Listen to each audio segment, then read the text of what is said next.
अस्सलाम वालेकुम स्टूडेंट्स, आज मैं आप सब के लिए क्लास 10 साइंस स्टूडेंट के लिए यूनिट नंबर 1 क्वाड्रेटिक इक्वेशन के क्वेश्चंस लेकर आई हूँ। सबसे पहले हम देखते हैं कि क्वाड्रेटिक इक्वेशन क्या होता है। Quadratic equation basically an equation which contains the square of the unknown variable quantity but no higher power is called a quadratic equation or an equation of the second degree. Basically हम जानते हैं कि हमारे पास जो equation होती है वो कैसे बनती है। उनमें बीच में प्लस एंड माइनस के साइन लगाकर किसी भी 2-3 टर्म को कंबाइन करने से हमारे पास इक्वेशन बनती है। क्वाड्रेटिक इक्वेशन ऐसी इक्वेशन जिनमें A x square plus B x plus C is equal to 0, ये हमारे पास एक इक्वेशन है। यहाँ पे कहा जा रहा है कि ऐसी equation which contain the square, जो कि हमारे पास स्क्वायर है of the unknown variable quantity. Variable हमारे पास क्या होते हैं, x plus y plus z, ये हमारे पास वेरिएबल्स होते हैं। वेरिएबल्स किसे कहते हैं? बेसिकली वेरिएबल्स वो होते हैं जिनकी जगह कोई भी वैल्यू लगाई जा सकती है, जिसकी वैल्यू हमें पता ना हो।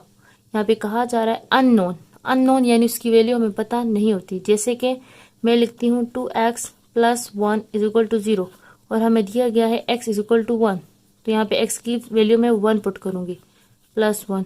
अगर लिखा होता है x इक्वल टू 2, x की कोई भी वैल्यू यहाँ पे आ सकती है। यानी वेरिएबल्स वो होते हैं जिनकी वैल्यू हमें मालूम नहीं होती, हमें मालूम करनी होती है, उन्हें वेरिएबल्स कहा जाता है। तो ऐसी इक्वेशन जिनमें वेरिएबल स्क्वायर हो लेकिन उसकी वैल्यू मालूम ना हो, यानी वेरिएबल हो बट नो हायर पावर, उसकी पावर बड़ी ना हो, स्क्वायर से पावर बड़ी ना हो, ऐसी इक्वेशन क्वाड्रेटिक इक्वेशन कहलाई जाती है। क्योंकि पहली हमारे पास एक्स स्क्वायर है, ये हमारे पास स्क्वायर है, इस पे कोई वैल्यू नहीं, इट्स मीन यहाँ पे 1 है। जब भी किसी चीज के साथ कोई वैल्यू नहीं होती, इट्स मीन के वहां पे 1 होता है। जैसे कि मैं यहाँ लिखती हूँ, वही था हमारे पास ए एक्स स्क्वायर है, तो ये इसका मतलब 2 था। बी एक्स, इसकी कोई वैल्यू नहीं है, मतलब यहाँ पे 1 है। एंड सी है, सी की वैल्यू नहीं है, यानी सी के साथ भी कोई डिजिट था जिसकी वैल्यू 0 थी, और जब भी किसी चीज की वैल्यू 0 होती है तो वो एग्जैक्टली 1 हो जाता है। तो सी की वैल्यू जब 1 हुई तो वो सी ही रह गया, यानी 0 1 2 ऐसी वैल्यू जिसमें वैल्यू बीच में छुटी ना हो और ना ही कोई बड़ी वैल्यू हो, ऐसी इक्वेशन को क्वाड्रेटिक इक्वेशन कहा जाता है। तो ये हमारे पास हो गई है क्वाड्रेटिक इक्वेशन की सिंपल डेफिनेशन। उसके बाद हमारे पास है कि स्टैंडर्ड फॉर्म क्या होता है। हम आगे जो एक्सरसाइज सॉल्व करने वाले हैं उसमें पूछा जाएगा कि स्टैंडर्ड फॉर्म क्या होता है। स्टैंडर्ड फॉर्म बेसिकली हमारे पास the equation x square minus 7x plus 6 is equal to 0 and 3x square plus 4 is equal to 5 are the example of quadratic equation. ये हमारे पास क्वाड्रेटिक इक्वेशन की एग्जाम्पल्स है।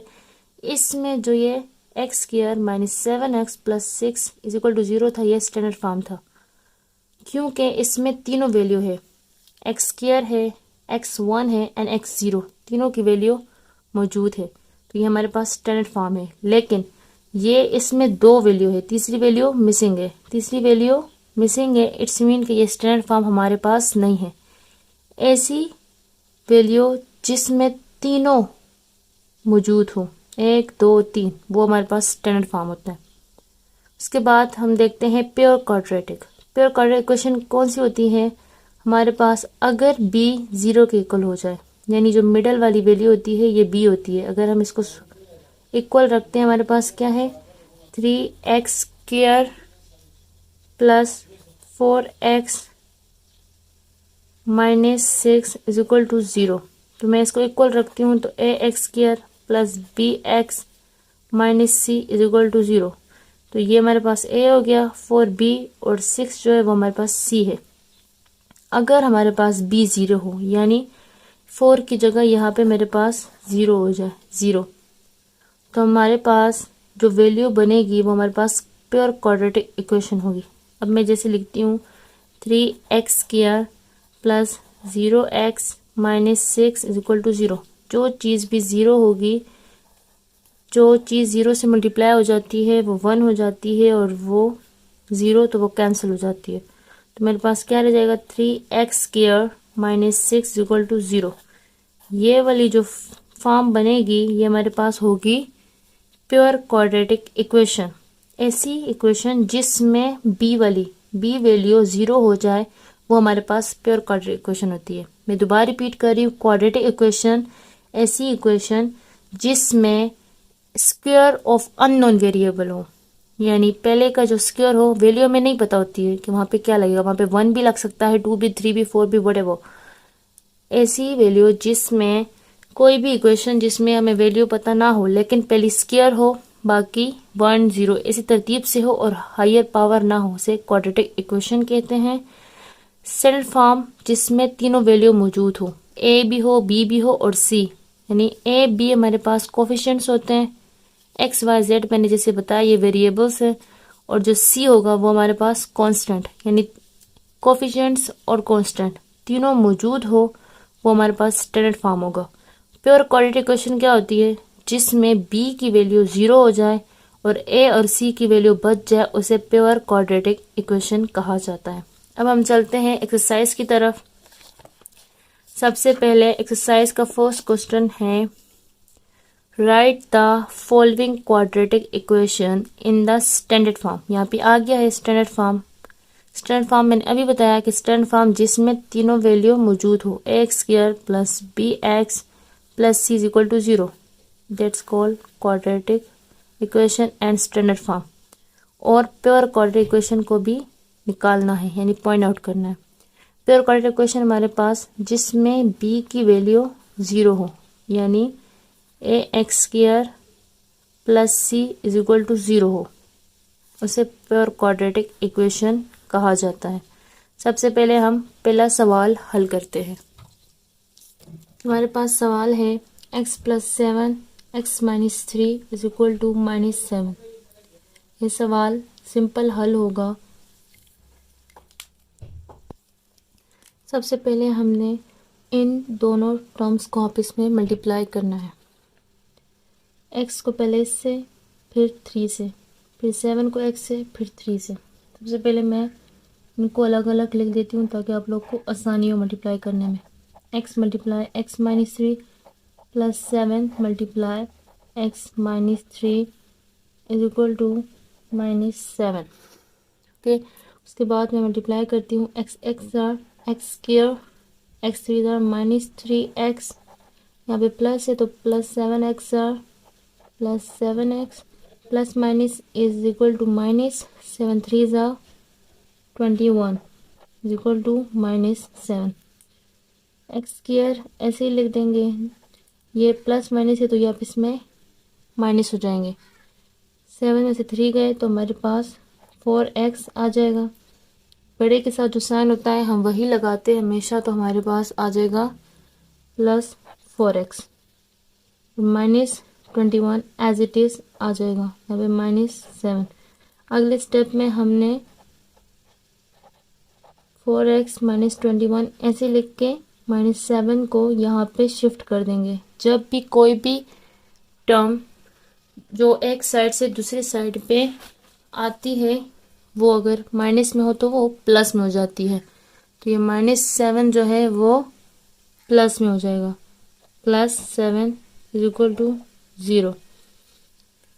X square as it is लिख लेंगे, plus 4x 21 में से 7 को माइनस करेंगे तो हमारे पास 14 आ जाएगा। बड़े के साथ जो साइन है वही लगता है, तो यहाँ पे माइनस आ जाएगा इज इक्वल टू 0।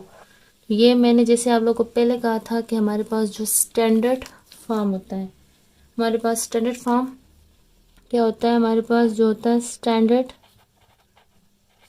फॉर्म जो होता है वो हमारे पास उसमें तीनों टर्म्स मौजूद होती है, x square plus B x plus C is equal to 0, उसे स्टैंडर्ड फॉर्म कहते हैं। तो इसमें भी ए बी एंड सी तीनों मौजूद है, इट्स मीन ये भी हमारे पास स्टैंडर्ड फॉर्म है। तो हम क्या लिखेंगे, is standard form of given quadratic equation, given quadratic equation, यानी ये हमारे पास स्टैंडर्ड फॉर्म है।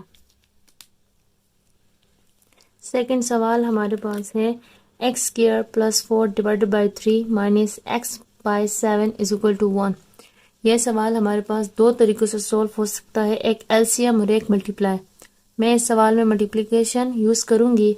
अगर किसी को एलसीएम वाले तरीके से हल करवाना हो तो हमें कमेंट में ज़रूर बताइएगा। ये मुझे तो मल्टीप्लिकेशन वाला तरीका सबसे ज़्यादा इजी लगा। अगर किसी को मुश्किल आ रही हो तो कमेंट्स में ज़रूर बताइएगा। सबसे पहले हमने 3 और 7 को दोनों साइड पे मल्टीप्लाई करवा देंगे। तो मैं लिखूँगी मल्टीप्लाइंग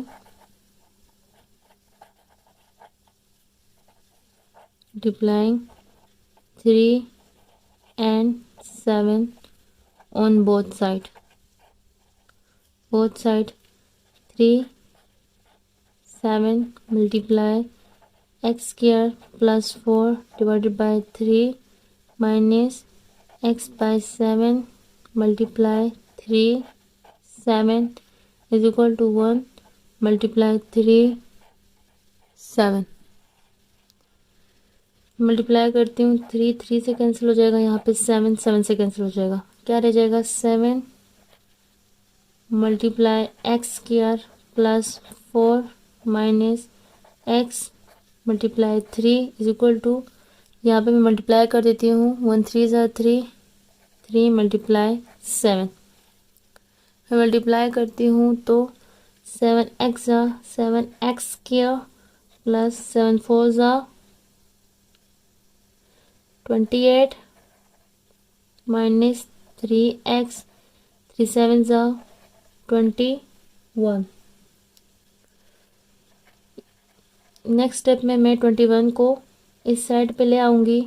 मैंने कहा था जैसे कि एक टर्म इक्वल के एक साइड से दूसरे साइड पे जाएगी तो उसका साइन चेंज हो जाएगा। यहाँ पे ये प्लस में है तो इस साइड पे आके ये माइनस में हो जाएगी। Minus 21 minus 3x is equal to 0।